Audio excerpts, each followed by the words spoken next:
आय राम राम रघुनंदन राम राम। श्री राम राम भरताग्रज राम राम। श्री राम राम रणकर कस राम राम। श्री राम राम शरणं भव राम राम। माता रामो मद पिता रामचंद्र। स्वामी रामो मत्सखा रामचंद्र। सर्वस्वं मे रामचंद्रो दयालुर्। नान्यं जाने नैव जाने न जाने। अञ्जनानन्दनं वीरं जानकी शोकनाशनं कपीशमक्षहन्तारं वन्दे लङ्काभयङ्करम्। भक्ति भक्त भगवन्ति गुरु चतुर्नाम वपुये किनके पद वंदन किए नासद विघ्नेक। बोलिए श्री राघवेंद्र सरकार की जय। रामायण श्री राम कथा की जय। श्रीमद गोस्वामी तुलसीदास जी महाराज की जय। परम मंगलमय परात्पर अखिलेश्वर अचिंत कल्याण गुणगण निधान सर्वेश्वर सर्वाधिपति श्रेष्ठ आचरणवान प्रजा के सुखदाता आनंद कंद श्री रामचंद्र कौशल्य आनंद वर्धन अवध नरेंद्र नंदन श्री रघुनंदन विदेह वन सभय जयंती जनक नरेंद्र नंदिनी भास्वती जगदीश्वरी माँ सुनैना की आंखों की पुतलिका विदेह जा जनक जा जनकादिराज तनया जनक राज किशोरी वेदेही मैथिली श्री राम प्राण वल्लभा श्री जानकी जय। इन दोनों युगल सरकार के पावन चरण अरविंदों पर कोटि जन मन तमस्तक वंदन एवं अभिनंदन। तीनों मैया चारों भैयाओं के चरणों में कोटि कोटि प्रणति। अनंत बलवंत गुणवंत श्री हनुमान जी महाराज के पावन चरण कमलों पर कोटि कोटि प्रणाम। समस्त होता देखो सिय राम मैं सब जग जानी करहूँ प्रणाम जोर जुग पानी। हम सबका परम सौभाग्य की श्री राम कथा मंदाकिनी पर अवगाहन करने का जीवन में शत सौभाग्य प्राप्त कर रहे हैं। कल के दिवस पर हम सब चर्चा कर रहे थे कि पक्षीराज गरुण जी को कागभुसुंडी जी स्वयं के जो है इस काग शरीर की प्राप्ति कैसे हुई, राम जी की कृपा इस काग शरीर पर कैसे हुई, यह कथा बतला रहे थे। पूर्व जन्म में किस प्रकार शूद्र के रूप में उनका जन्म अवधपुरी पर हुआ और वहां जब सूखा पड़ा, ये जो है शिव भक्त थे, लेकिन एक बुराई यह थी कि यह भगवान विष्णु की अन्य देवताओं की निंदा किया करते थे। अकाल पड़ा तो यह उज्जैनी पर आ गए, भगवान शंकर की आराधना करने लगे।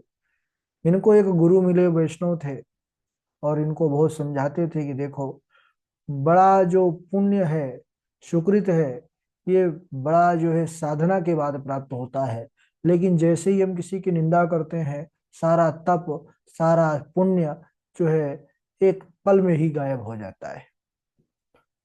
ये गुरु से ही द्वेष करने लगा। तो एक बार गुरुजी जब भगवान शिव के मंदिर पर आए और ये कागभुसुंडी बता रहे हैं कि जब मैं उस शूद्र शरीर पर शिव मंदिर पर बैठ करके शिव नाम जब ही कर रहा था, गुरुजी को आकर के एक बार हर मंदिर जपत रहे शिव नाम। गुरु आयो अभिमान ते उठ नहीं की न प्रणाम। अभिमान के कारण मैं गुरुजी को आया देख करके प्रणाम नहीं किया। तो देखिए, जिन भगवान शंकर का नाम ले रहा था और जिन गुरु का अपमान किया, तो जिनका गुरु का अपमान किया वह गुरु तो देखे तो उन्होंने कुछ नहीं क्रोध किया, क्षमा कर दिया। लेकिन जिनका नाम जप कर रहा था वही भगवान शंकर जो है तो गुरु के अपराध को क्षमा नहीं कर सके और उन्होंने भयंकर श्राप दे दिया। जो नहीं दंड करऊं खल तोरा भ्रष्ट हो श्रुति मार्ग मोरा। भयंकर 1000 बार जो है तिर्यक योनि में शरीर धारण करने का ऐसा श्राप घोर दिया। गुरुजी कांप गए, चेला के ऊपर विपत्ति है, आपत का पहाड़ टूटा। तो नमामि समीचान निर्वाण रूपम विभुम व्यापकम ब्रह्म वेदा स्वरूपम निजम निर्गुणम निर्विकल्पम निरीहम चिदाकाशम आकाशवासम भजे हम। बड़ा अद्भुत स्तवन किया है कि हे मोक्ष स्वरूप भगवान शंकर, आपको नमस्कार है। मैं तो ना योग जानता हूँ न जप ना ही पूजा, मैं तो केवल सदा सर्वदा आपको ही जपता हूँ, आपको ही प्रणाम करता हूँ। इस प्रकार उन्होंने सुंदर स्तुति किया। भगवान शंकर प्रसन्न हुए तो यही उनसे मांगा कि महाराज, ये जो आपने हमारे चेले को इतना घोर श्राप दिया है, इस श्राप से इसको मुक्त कीजिए। उन्होंने कहा कि देखिए,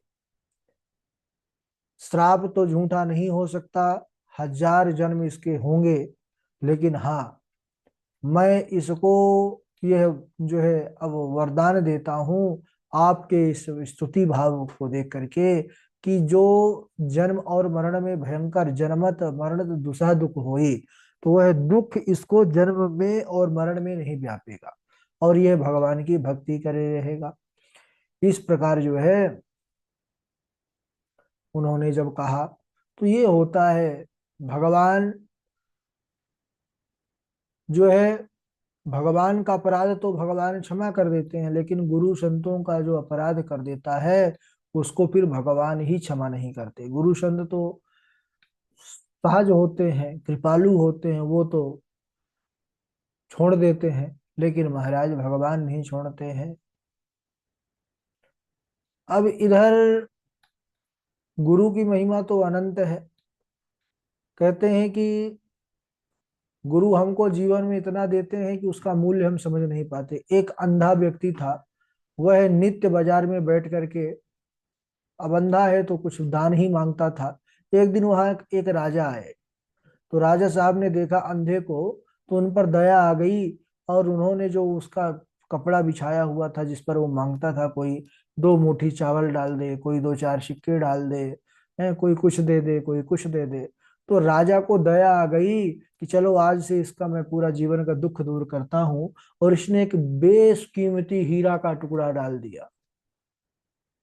और उसने जैसे ही टटोला, पता चला राजा साहब गुजरे थे, कुछ मिला होगा, आशा तो लगी ही रहती है, तो जब उसने टटोला तो वह दुखी हो गया। कहने लगा कि देखो, हम तो सोचे थे राजा साहब आएंगे तो 1 2 रुपए अवश्य दे के जाएंगे, लेकिन यह तो कांच की गोली दे करके मुझे चले गए। एक सज्जन सज्जन जो है देख करके कहने लगे, राजा ने भाई कांच की गोली नहीं दिया है, ये बेशकीमती हीरा दिया है, बहुमूल्य है। अंधे को विश्वास नहीं हुआ। जब वो सज्जन जो है उस हीरा को जौहरी के पास ले जा करके और दिए, उसको उससे बहुत सा धन प्राप्त हुआ, तब उसको विश्वास हुआ। तो इस कथा का सिद्धांत यह है कि यह मनुष्य है गुरुदेव, राजा स्वरूप ज्ञान रूपी हीरा इस मनुष्य को दे दिया, किंतु यह अंधा मनुष्य उसका कुछ मूल्य ना समझ करके और स्वरूप बोध और गुरु का निरादर करता है। वैराग्यवान संत सत्संग में जब गुरु की बोध इस मनुष्य के चित्त में बलि भांति दृढ़ कर देते हैं, तब वह स्वरूप बोध का मूल्य और गुरु का उपकार जानने में आता है। तो भगवान शंकर तो यह तो कालों के काल है, महाकाल कहा जाता है इनको, है। तो उन्होंने फिर इनको यह कह दिया कि जन्म और मरण में इसको दुख नहीं होगा, और इसको प्रत्येक जन्म का ज्ञान भी बना रहेगा, और जिस योनि में जाएगा वह वहां पर राम जी का भजन करेगा। एक बात मुझे कभी नहीं भूली, और वह था गुरु जी का कोमलशील स्वभाव। एक आग भुसुंडी जी बतला रहे हैं, मैंने अंतिम शरीर ब्राह्मण का पाया, जिसे पुराण और वेद दुर्लभ बताते हैं। मैं यहाँ बालकों को जो है साथ में मिल करके खेलता था और राम जी की सब लीलाएं करता था। जैसे रामचरित्र होता था वैसे ही हम सब बालक मिल करके खेला करते थे रामचरित्र। बड़े होने पर पिताजी पढ़ने को भेजे तो उसको मैं बढ़िया से समझता था, मनन करता था, और धीरे धीरे मेरी जो सांसारिक वासना थी वह जाती रही और रामचरणों में मेरी प्रीत हो गई। पिता पढ़ा पढ़ा कर हार गए, लेकिन मैं पढ़ा नहीं, क्योंकि अब मेरा मन प्रभु राम जी के चरणों में था। अब वे उनका देहावसान हो गया, तो फिर मैं जो है घर छोड़ करके वन में चला गया। जहां जहां मुनि मिलते उनकी वंदना करता, राम जी के गुणों को गाता, पूछता था और हर्षित होकर के सुनता था। शिव जी कृपा से मेरी गति कहीं रुकती नहीं थी। जिस मुनि से पूछता था वह यही कहते थे, ईश्वर सर्वभूतमय है, निर्गुण मत मुझे अच्छा नहीं लगता था, मैं सगुण रूप का उपासक था। एक बार मैं जो है सुमेरु पर्वत पर वट वृक्ष के नीचे, एक ऋषि बैठे थे, महान ऋषि लोमस ऋषि। मेरु शिखर वट छाया, मुनि लोमस आसीन, देख चरण सिरुनायऊ, बचन कहूं अति दीन। मैंने उनको प्रणाम किया और उनसे मैंने भगवान रघुपति के जो है सुंदर सगुण लीला चरित्र सुनने को निवेदन किया। तब वह निर्गुण ब्रह्म के ही उपासक थे। लोमस ऋषि जो है वह उपदेश करने लगे ब्रह्म का, कि जो अजन्मा है, अद्वैत है, निर्गुण है और हृदय का स्वामी है, कला से रहित, इच्छा से रहित, नाम रूप से रहित, अनुभव से जानने योग अखंड, उपमा रहित। इस प्रकार उन्होंने परमात्मा के स्वरूप का वर्णन करना शुरू किया कि वह परमात्मा वही तुम हो, तुमसे और तुम में और उनमें कोई भेद नहीं है। यानी ब्रह्म सर्वम ब्रह्ममयम जगत। जैसे जल तरंग में भेद नहीं है, तरंग जो होती है वह भी जल का ही होता है, तो ऐसे ही परमात्मा और जीव है, एक ही है। मुनि ने अनेकों भांति समझाया, पर निर्गुण मत मेरे मन को नहीं अच्छा लगा। तो मैं भरी लोचन बिलो की अवधेशा, तब सुनो निर्गुण उपदेशा। तब मैंने निर्गुण मत को दूर करके हठ से सगुण का निरूपण किया। मुनि जी उत्तर प्रत्युत्तर जब उनसे मैं करने लगा, तब वह क्रोधित हो गए, और क्रोधित होकर के उन्होंने महाराज मुझे बड़ा जो है तो बुरा भला कहा।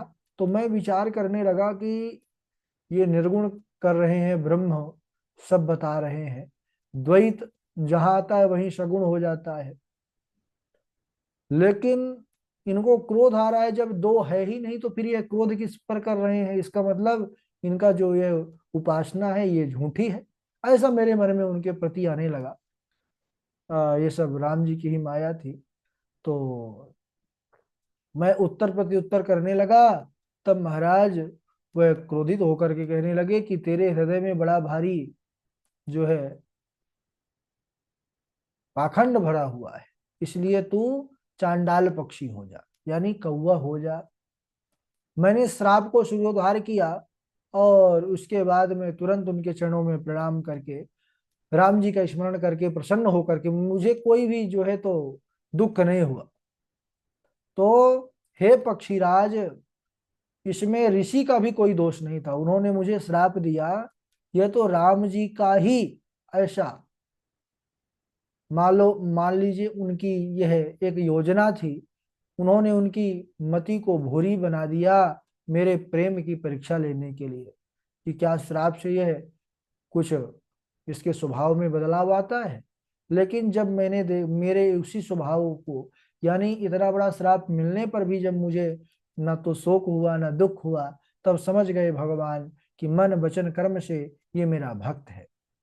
और पुनः पुनः उन्होंने फिर महात्मा की बुद्धि को ठीक कर दिया, लोमस ऋषि को। लोमस ऋषि समझ गए कि अरे ये तो बड़ा राम भक्त है, राम जी के सच्चों में चरणों में इसकी सच्ची निष्ठा है। तो उन्होंने बुला करके मुझे राम मंत्र दिया, और उन्होंने सुंदर बाल रूप प्रभु का मुझे सुंदर ध्यान बतलाया। कुछ समय तक मुझे वहीं ठहराया और रामचरितमानस की कथा सुंदर सुनाई। और उसके बाद उन्होंने कहा कि यह रामचरितमानस की कथा बड़ी गुप्त है, महादेव जी की कृपा से यह प्रसाद मुझे मिला है, और मैं तुम्हें राम जी का निज भक्त जान करके तुमसे वर्णन किया है। तो ये राम कथा सबके समक्ष वर्णन भी नहीं करना चाहिए, जो अधिकारी हो। रामचरित जिनके उर नाही, कबहु न तात कहीं तिन पाही। मुनि मोहि विविध भांति समझावा, मैं सप्रेम मुनि पद सिरुनावा। मुनि ने अपने कर कमल से मेरे सिर को स्पर्श किया, यानी काग के सिर को स्पर्श किया, और कहा कि श्री राम जी की अविरल भक्ति तेरे हृदय में अब मेरे प्रसाद से है। तुम सदा राम जी के प्रिय हो, शुभ गुणों के भवन हो, और अब तुमको कभी मान अभिमान नहीं आएगा। तुम काम रूप यानी इच्छा से अपने रूप को बदल सकते हो। तुम्हारे जो है तो कपास मृत्यु भी तुम्हारी इच्छा से आएगी, इच्छा मृत्यु से तुम जो है वर्ण करोगे, ज्ञान वैराग्य के तुम जो है सागर हो जाओगे। और इतना ही नहीं, उन ऋषि महात्मा लोमस जी ने कहा कि तुम जहां भी आश्रम बना करके निवास करोगे, उसके चारों ओर एक योजन पर्यंत अविद्या नहीं व्यापेगी, माया उस स्थान को छू नहीं सकती, मोह वहां पहुंच नहीं सकता। काल कर्म गुण दोष स्वभाव इनका कुछ वहां पर जो है काम नहीं चलेगा। राम जी के सुंदर नाना विधि रहस्य और गुप्त जो भी है वह सब जो है प्रकट हो जाएंगे। अनायास ही तुमको जो वास्तविक ज्ञान है वह प्रकट हो जाएगा प्रभु का। राम जी के चरणों में नित्य स्नेह आपका बना रहेगा और जो तुम इच्छा करोगे मन से वह तुम्हारे लिए कोई दुर्लभ नहीं होगा। इस प्रकार उन्होंने आशीर्वाद दिया और कुछ दिन तो मैं उनके साथ उनके चरणों पर रहा उसी आश्रम पर। उसके बाद मैं यहाँ पर आकर के बस गया जहाँ पर अभी मैं बैठा हूँ। हे पक्षीराज गरुण, मुझे इस आश्रम पर 27 कल्प बीत गए। 27 कल्प बीत गए। सदा रघुपति का गुणगान किया करता हूँ और कई पक्षी आकर के यहाँ पर कथा सुनते हैं। जब राम जी अयोध्या में भक्तों के लिए अवतार लेते हैं तब मैं अयोध्या में जाकर 5 वर्ष तक वहीं रहता हूँ कौए के रूप में। भगवान की बाल लीला का दर्शन करता हूँ, अपने नेत्रों को सफल करता हूँ। और मैं बस नहीं, भगवान शंकर मेरे साथ जाते हैं। काग भुषुंडी संग हम दो, मनुज रूप नहीं जाने नहीं को। उसके बाद भगवान शंकर लौट आते हैं और मैं वहीं रह जाता हूँ। 5 वर्ष तक वहीं प्रभु के बाल लीला का दर्शन करता हूँ। इस प्रकार कहते हैं उतने ही दिन, केवल उतने ही दिन कथा बंद रहती है जितने दिन मैं वहां बाल लीला का दर्शन करता हूँ। बाकी यहाँ निरंतर राम जी की कथा होती है। इस प्रकार यह काग शरीर से ही मुझे रघुनाथ जी की प्राप्ति हुई, इसलिए यह शरीर मुझे बड़ा प्रिय है। कथा सकल में तुम ही सुनाई, अकाक देह जेहि कार न पाई। अब उन्होंने बतलाया, अब मैंने आपको यह सारी कथा बतला दी जैसे मुझे इस काग शरीर की प्राप्ति हुई। इसके बाद यहाँ पर भक्ति की महिमा है। भक्ति की महिमा बड़ी बतलाई गई है। ताते अहतन मोही प्रिय भयउ राम पद नेह, निज प्रभु दर्शन पायो गहे सकल संदेह। यानी इसी से मैं प्रभु का दर्शन पाया, सारे संशय संदेह मेरे इसी काग शरीर से समाप्त हुए, इसलिए मुझे बड़ा प्रिय है। अरे जो अति सुलभ सुखकारी भक्ति को छोड़ करके महा असाध्य विघ्न बाहुल्य निरूप ज्ञान पंथ को स्वीकार करना वैसा ही है जैसे दूध को चाहने वाला घर में रहती कामधेनु को छोड़ करके और दूध के लिए आग खोजता पड़े। आग यानी मदार।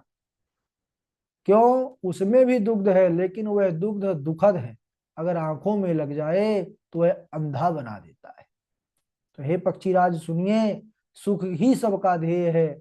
दुख सुख का उपाय केवल राम भक्ति है। अगर सुख चाहिए है, कोई तन दुखी, कोई मन दुखी, कोई धन बिन रहत उदास, थोड़े थोड़े सब दुखी लेकिन सुखी कौन है? बोले सुखी राम के दास। तो ये भगवान के केवल भक्त ही सुखी हैं। कहते हैं तदापि विषय संग सहे दुसह दुख विपति जाल अरुझान्यो, तदपि न तजत मूढ़ ममतावश जानत हो नहीं जान्यो। भाव यह है कि हरि भक्ति छोड़ अन्य किसी उपाय से सुख नहीं मिल सकता। भव सिंधु पार करने के लिए हरि भक्ति ही सहारा है और इसके अलावा और कोई जो है वस्तु, कोई साधन से हम जो है भवसागर पार नहीं कर सकते। और इसके अलावा कोई अगर हम साधन की कल्पना करें तो ये हमारी बड़ी मूर्खता है। ऐसा सुन गरुण जी हर्षित हुए, भरतवाणी से बोले कि हे प्रभु, आपकी कृपा से मेरे हृदय का जो शोक था, संशय था, मोह था वह दूर रहा। ज्ञान ही भगत ही अंतर कहता, सकल कहतु प्रभु कृपा निकेता। ज्ञान ही भगत अंतर कैसा और सकल कहूँ अब कृपा निकेता। इस प्रकार उन्होंने पूछा है संसार में ज्ञान और भक्ति इसमें क्या अंतर है। तो हम सब इसको अगले दिवस, आज यहीं तक। बोलिए राघवेंद्र सरकार की जय। चलिए चौपाई सुना दीजिए।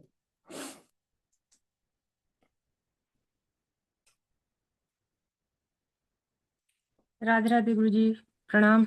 राधे राधे, सुनाइए। को तुम श्यामल गौर शरीरा, क्षत्रि रूप फिरऊं बनबीरा।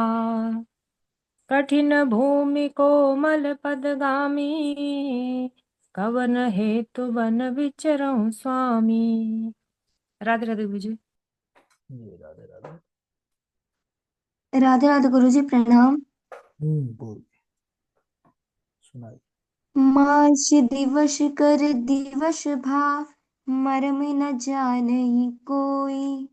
रथ समेत रवि थाकेउ, निसा कवन विधि होई।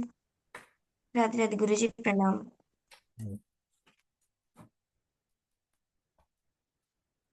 चलिए।